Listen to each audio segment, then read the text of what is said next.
Monday morning, let's just jump right into it. Why the heck not? You know what the topic du jour is. Um, FanFest, it's over. The first one, New York City, 3-day event. We got to talk about it. I will start off by saying I could probably do 10 episodes about this topic. I could do it in a number of different ways, right? I can do it in a comparison way. I can do it in a what are the negatives, what are the positives, what are the this, and I'll probably get into that. I'm going to try to keep it to one, maybe do an overflow episode if after I finish recording, I sometimes think, I should have said this and that. I'm walking around, I'm doing food shopping, I'm like, forgot about that story, forgot about this thing. Maybe I'll squeeze a second one in, we'll see. But for now, we'll just call this the Fanatics Fan Fest experience, and tell you about what my thoughts are this weekend for the folks who were there. I'd love to hear your opinions, your takes. For the folks who weren't, it's my way of trying to tell you, what my thoughts are. And keep in mind, guys, I come at this from my own perspective, right? I mean, everybody brings their own subjective experiences, their own biases, their own you name it into it. I'm someone who's been in the hobby for many decades. Started collecting in the 1980s. So, I've been doing this for a while, and obviously, what I like about the hobby may not be what you like about the hobby. And believe it or not, that's what makes the hobby great. So some of the things that I will point out, may not be positives for you, but they're positives for me. Also, I come at this, I spent the entire day yesterday there with my son. So, that'll bring a different spin on it as well. So let's just jump into it. I'd love from your comments. Like I said, let me know what you think. Let me know what you thought if you were there. I know there will be more of these. And, right off the bat, I will say, I think they did a very good job with it. And I know that there are things they could have done better. And there's probably going to be some content out there that just focuses on the stuff that they did wrong and the stuff that they could do better. I'm not going to do that because I have a feeling that the next shows will take a lot of that into account. I think Fanatics will do a better job. I think where the interesting part is going to be is whether or not the hobby, the card community, the people who are traditional hobby folks, will they also change in kind to make it a better experience for them? And I'll get into that in a minute as well. Anyway, so that's a heck of an intro, guys. All to say that I had a great time this weekend. And let me just, I'll break it out for you. On Friday, I went to Fanatics Fest. On Saturday, I went to the East Coast National in White Plains, which is one of the biggest New York shows, if not the biggest New York show of the year, going head to head against Fanatics Fest. And then also I went back Sunday to Fanatics Fest with my son, took him there and did all the stuff. We'll talk about the East Coast National, the whole deal. First blush, the Javits Center is amazing. I mean, if anybody's ever been to any card show, this location is amazing. I mean, it is huge. It is clean. It is, open space. There was no carpet. I'll throw that. I've been to Javits event centers where they have had events with carpet. I know there's carpet. It probably costs a lot more, but there have been carpeted events there. This did not have carpet. So an old man like me, I'll mention it. There you go. The list of negatives, I mean, pretty small. I did talk to a lot of people who did talk about the cost of setting up at Javits, which is huge. That's New York. They charge you by the pound to bring stuff in. So if you're trying to bring a safe onto the floor, forget about it. The show will be cost prohibitive to you. You also can't bring your own security. You got to use Javits security. So there are some interesting pieces. Walking in, it's amazing. It's not dingy. It's not, dusty and crusty and gymnasium type of feel, which a lot of other places have. It is nice. And this Fan Fest, when you walk in, there is no doubt about that you are going to a high-end experience. Now, I'm not high-end enough to get into the 40/40 club. We'll talk about that in a second. That's worth a whole other episode. But very, very good job leveraging their relationships with the professional sports leagues. Let's talk about one side of it, right? So the way they had it was basically split into cards on one side experiences on the other, your league activations, almost like a kid zone on one side, right? And in the middle, they had, your WFAN was there. They had First Take. They had stages set up, main stages. They had a theater downstairs for the, 3,000 seats, theater. And I'm going to talk for a minute about like the activations, because this is something that you don't see at card shows, right? So if you walk in, it's the 40-yard dash. You've probably seen some content about it. You didn't see me doing it. I wish I would have videotaped it. My time was in the sixes, not tremendously fast. I was not running full speed though. Myself, my son, another dad who was in significantly better shape than me, and his young son raced the 4 lanes. I think he might have videotaped it. So, there is some footage somewhere out there of me running this 40. I think he handed a camera to someone to videotape this. I did win the heat. I will throw that out there as well. But the last 10 yards, I was basically limping. And I kind of did a little jump into the cushions there. But my son's like, come on, just run. I'm like, all right, whatever. We'll figure it out. But I'm not in good shape today from a hamstring perspective. I mean, just that right off the bat. Right next to the 40-yard dash is a display of all the Super Bowl rings. And next to that, a display of the AFC, NFC, and the Super Bowl trophies by the NFL. Take a picture with the Lombardi trophy. There was one there, which is just amazing in and of itself. And right next to that, there was a full basketball court where they brought basketball players on. Paolo Banchero was there, and KD and Ant-Man. And, it's not like you could just at any moment get out there and shoot with those guys. Obviously, that was a limited thing, probably handpicked people who were able to do that. But, I did see Paolo Banchero, walk 2 feet away from me. Tom Brady was on the floor walking, obviously heavily security, and obviously, mostly clipped up for Instagram. Gronkowski with his, slamming the card, these are all clipped up moments. This way you can broadcast it, but you don't see that at other card shows. You don't see that at all. And I liken it to, for the most part, these guys are walled off, but they did do a nice job of trying to bring them over to the card space as well. Which is cool. That's something that nobody does. And I'm going to take a second to kind of comment on that, because one of the biggest comments that I heard, mostly from dealers who weren't doing as well as others, was that they need to find a way to bring that over here, and that being the fan activation, the excitement, the craziness, the athletes, you name it, over to the card side, because the card stuff was sort of in the back of the arena.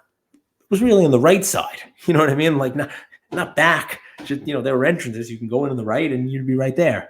But I was at the East Coast National. I've been to the National a bunch of times. I've been to a lot of shows where there are autograph guests, the same type of autograph guests. On the Saturday that I was at East Coast National, Mike Tyson was there, just like he was on Sunday at FanFest. Literally the same guy. They don't have Mike Tyson walking out into the card stuff. None of them do it. And there are many people who show up there just to sign autographs, and they don't even get involved with the cards. They go to the autograph section. The National has the autographs in its own section. There's no mixing and mingling, the people walking through, and you name it. It's not the way that it is done in any show. So at least these guys, I think they did a good enough job of trying. Fanatics did bring the athletes out there. Some of them, they did walk them through. One good comment from a dealer who you all know, I don't call him a dealer, influencer, Hobby Liberty, one of the most followed accounts out there. Again, I won't name him, but you probably know who I'm talking about. I asked it, there's something that you would change. I would say, do you intersperse? Maybe, have some card guys with the league, some league guys with the cards. And, that's tough because, right, these leagues, they're paying a lot for their spaces.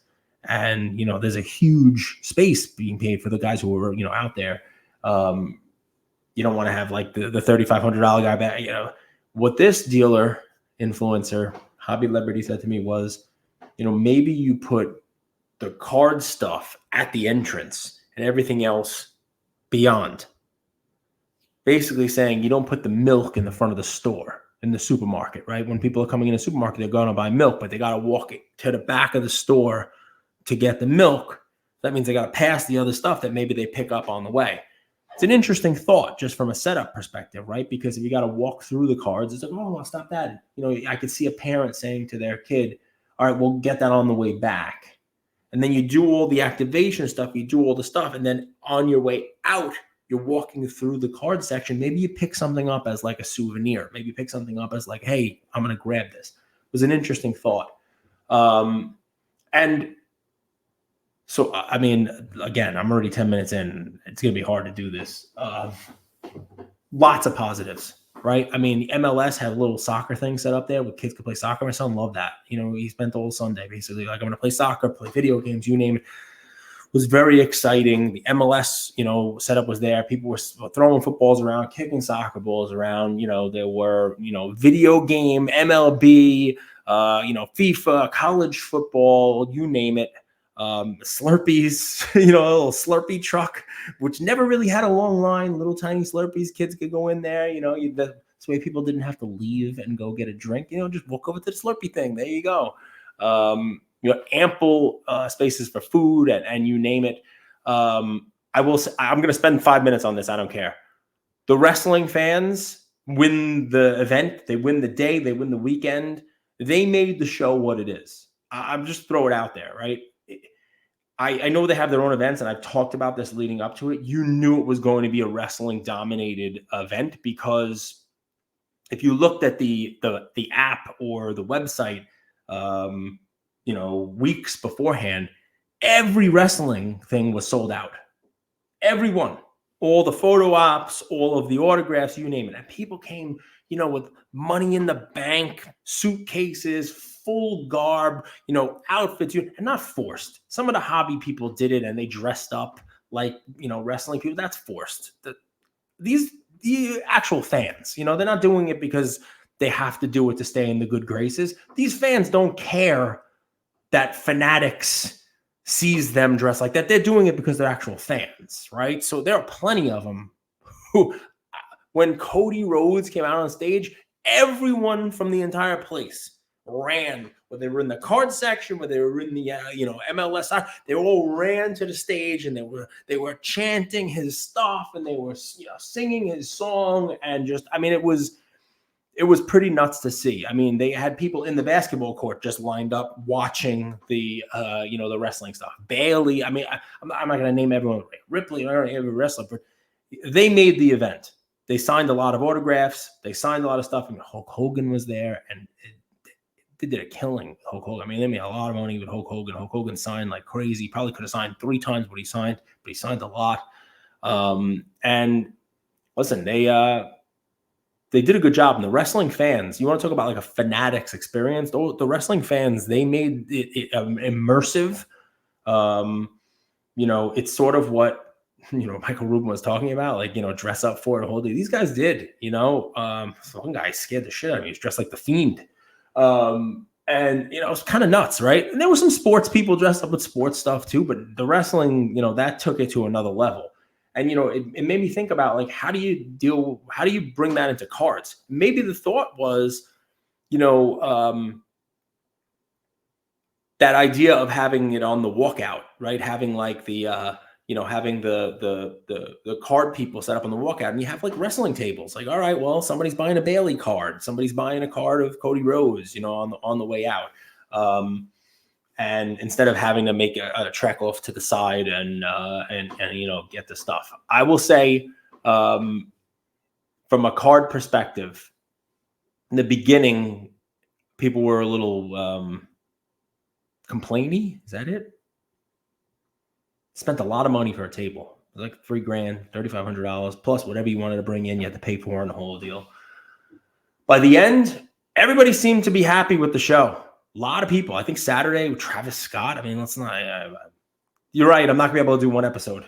I mean, there were a lot of people there. People did well. The show was good. People were very happy. And Fanatics did a good job. I'll just throw it out there, man. A couple things they can lean into. All right. A couple things they did right. The activations were great. The boxes, they made them accessible enough to people where you could get them.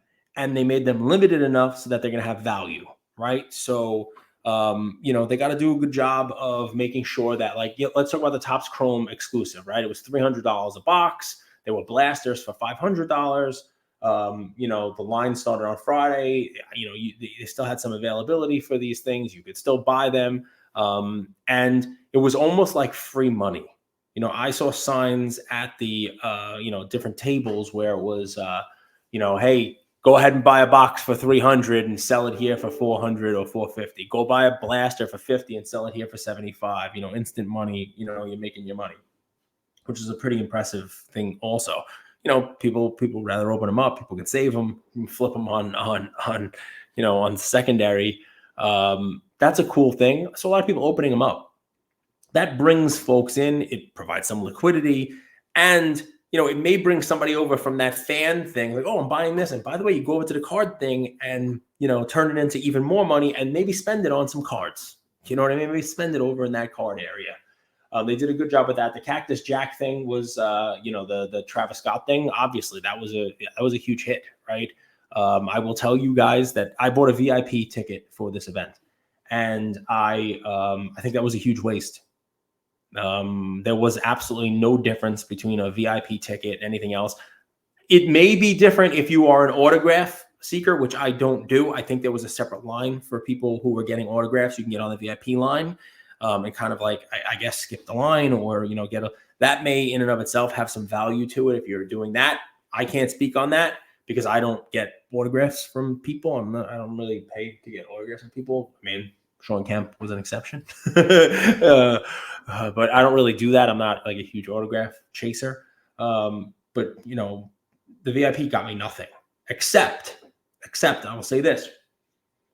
It had 10 chances to get the Travis Scott box instead of one, and I did get one. And I was able to buy that. I was able to buy a Travis Scott box, which paid for my ticket because I sold it. My son was not happy. He wanted to open it. And that's a whole nother episode, guys. The argument with my son about ripping versus, taking a secondary market win, and being able to pay for your entire weekend, your entire event, the whole 9 yards. That in and of itself is a whole nother conversation that's worth a half an hour episode. Those activations done by Fanatics were fantastic. That was great. That was really, really great.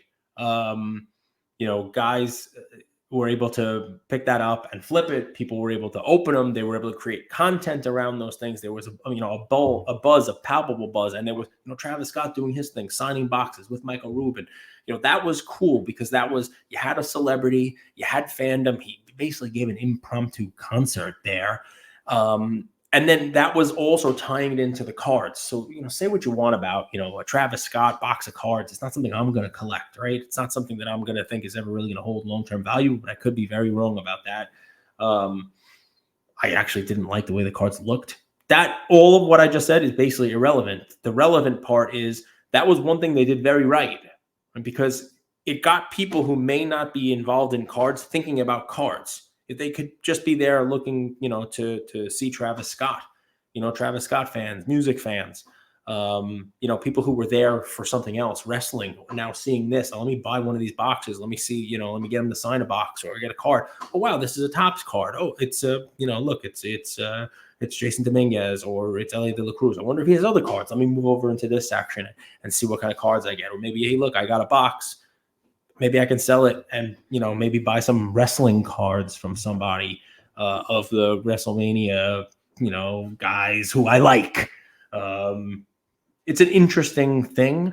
It's a tough line to toe, right? But I think they did a very good job with those activations, right? It was not, here's a lot of gold packs. Here's a lot of VIP packs. Here's a lot of... Would I have liked to have, my VIP pass gotten something, like a bunch of free packs or something? Sure, because I've never gotten that. I never get, I'm at the National and I walk away and I'm able to do a breaking video with 100 gold packs. And here you go. Look how much I'm selling them for.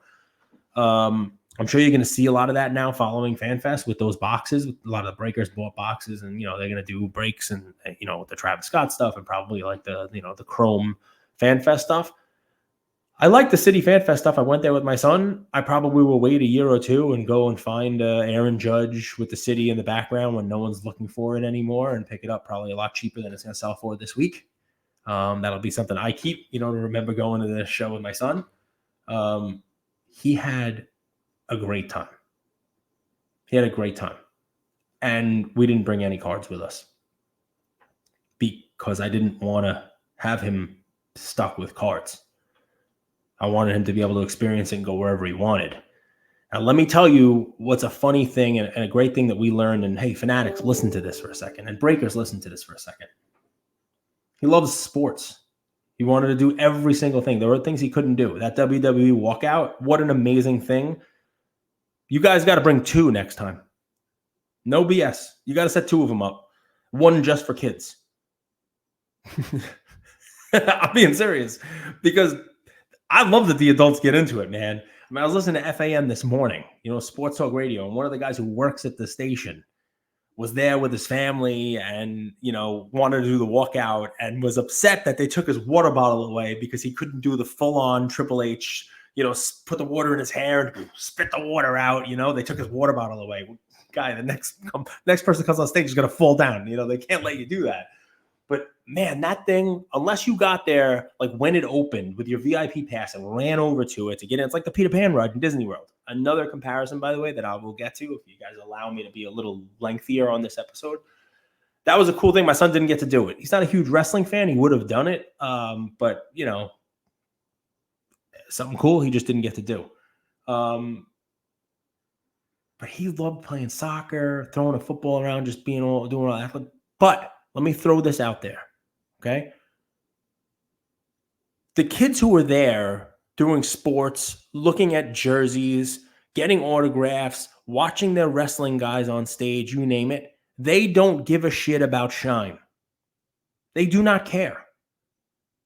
They don't want to see Shine's collection. But in addition to kicking a soccer ball around, you know what my son wanted to do? He wanted to be a breaker. Yeah, get that right. We sat down at a table, Valor Sports Cards, nice guy. Check him out on Fanatics Live. No, I'm not being paid to say that. He's very helpful for me and my son this weekend. My son sat down at his table with boxes we bought during a break in the Fanatics Live breaks that Valor was doing, and he opened up some boxes himself. And the chat was there, kind of cheering him on, hoping he hit something. He didn't hit anything big, but he's bang! I got this. I got that. Check this out. I got a LeBron. I got this. Bang. We're all eating. I mean, hilarious. I'm like, all right, dude, well, we're done. We got some cards. Let's walk around more. And we walked around and we left. And, we went over to get another Slurpee and we went over to, to get some food. And I said, all right, what do you want to do next? You want to go back to soccer? No, I want to go back to breaking. And it hit me. I think someone might have been doing something like this. But I love the Blez guys. But the activation of Peyton Manning on stage with the Blezes and Shine doing the break of the century, nobody cared. That's not the activation of the cards. It's great content if they actually hit something good, which they really didn't. You know what Fanatics should be doing? Fanatics should be setting up a break for kids to be breakers. Have a Fanatics Live channel, kid breaking. Set up the microphone, set up the cameras, and have a line. And let the kids get in there, give the kid a box, give him something small, give him a Topps box, give him a blaster, give him a couple of packs, and every kid gets to go on there and take a picture of the kid as a breaker, make a little card of it, like a little photo booth. The kid breaks for a minute, one pack, does the thing, waves, look what I got, bang! They get to yell, they get to smile, and they walk off to the side. You hand them a little, custom photo card or whatever it is. Their parents get to take a picture of them as a breaker, and you move the line along. Shocked the shit out of me. Never in a million years did I think that would be something that was appealing at a fan fest to my son, an 11-year-old. And if it's appealing to him, I guarantee you other people would do it too. I didn't hear any dealer saying to me the way to get kids in, the way to get families in is to do this. But maybe that's a way. Maybe that's a way to get the experience in there. I didn't think, that the backyard breakers or any of these other folks are sort of role models, but it hit me. Kids, my son's friends, they're not looking at the hobby at Shine. They're not there to look at Shine's collection, as magnificent as it is. The hobby that they know is the hobby they see on their phones, the hobby they hear on their phones, yelling, bang! And they want to do that. So let them. Set up a booth where they can be the star. They can be the breaker. We didn't have that. Grant from Backyard sits next to you. Seablez sits next to you. Whatever. You know what I mean? There you go.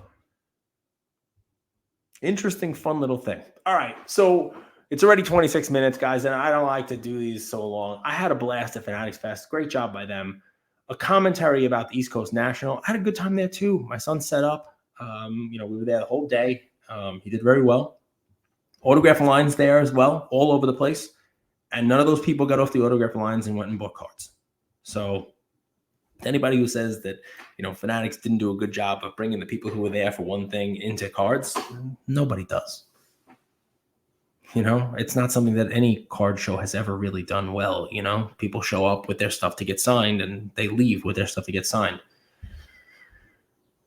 I will tell you this, especially on Saturday, the crowd at the East Coast National was not what I would have expected. It was fine. The show was there. People were doing fine, but it was not East Coast National Saturday crowd. And obviously that's because it was going up against FanFest. And that, the Fanatics Fest definitely took some of the thunder away. And I know Saturday was huge at the Fanatics Fest. Travis Scott, the release of the cards and that kind of stuff was huge. But I think there was a way for coexisting there. I'm sure the East Coast National did fine. I'm sure the dealers there did fine. But they weren't able to pick up Topps Chrome boxes, FanFest boxes. They weren't able to pick that stuff up. And maybe, the East Coast National is going to have to figure out something there. And if it's really going to be a competition kind of thing, maybe, when you have a show like that head to head, maybe Panini's got to come to East Coast National and make a special release of cards there. I think that really there is a lot of that that's going to have to start to happen soon. I mean, what Fanatics did was a great thing because it provides value. It injects capital into the room. It doesn't cost them anything. As a matter of fact, they're making money selling those boxes at $300 and $50. They had to take the time to create them. They had to make them. They had to promote them. But they sell them. They sell out.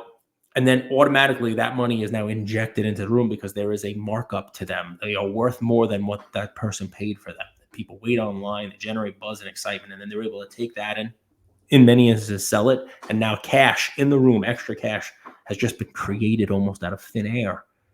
To spend there at that, at the event. I think it's great. I'm going to leave it with this. I will have to do an additional episode because this was almost like a rambling fun thing, right? I mean, there are some critiques, there are some takes that I have that I will give, but I will say this. At one point during the Fan Fest, and I think that, the folks at Fanatics will probably really like this. At one point during the Fan Fest, I was walking around with my son, and there's jerseys and there's hats and there's lids boxes and there's this. And I thought to myself, they're doing a great job of creating this sort of almost like vacation-ish type of feeling in your brain. Because when you walk around, you plan a Disney World trip, right? Nobody cares about spending $5 for a soda. Nobody cares about like how much markup there is for not so great food because you got to sit down and you got to eat. or how much the tickets to the to the park cost, or the fast pass extras cost, or how much it costs to upgrade so that you can ride the Guardians of the Galaxy ride, or whatever it may be, right?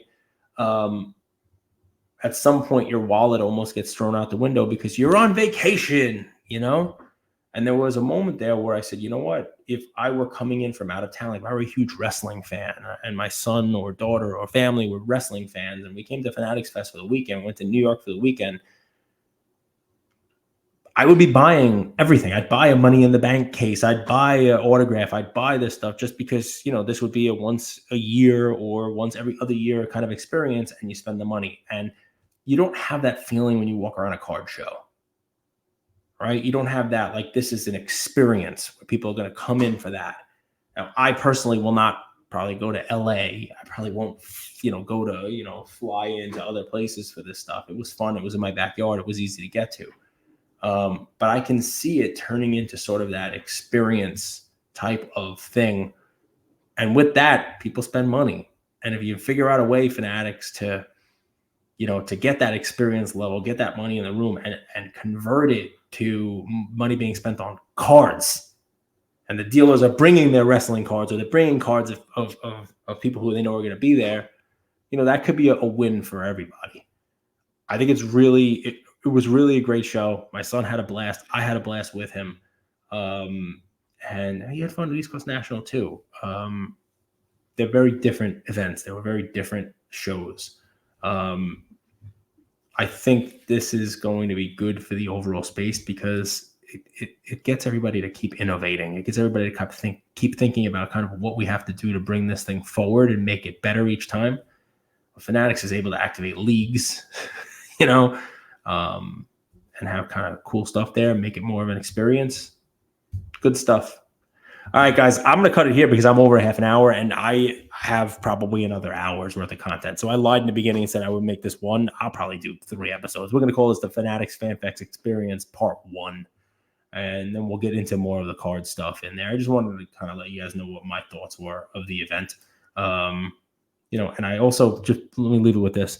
I saw EJ, who was kind of, one of the folks from Fanatics who was, responsible for the event, played an instrumental role in it. And on Sunday, I saw him sitting down with certain dealers, almost seeking feedback. Give me the good, give me the bad, give me what we did right, give me what we did wrong, give me what we could change, give me, what we can do better next time. That alone is a win.